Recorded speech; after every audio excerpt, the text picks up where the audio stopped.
Good morning mga kuya. Meron na naman tayong gagawin motor.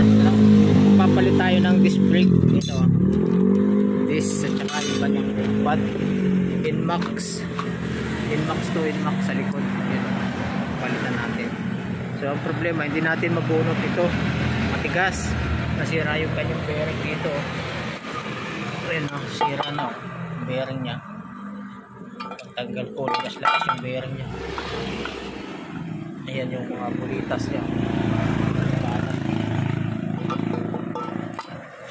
So gagawin natin, hindi siya matanggal, ipupulirin natin. Meron tayong puller dito, malaki. Pag hindi pa siya bumigay dyan, iwan ko lang.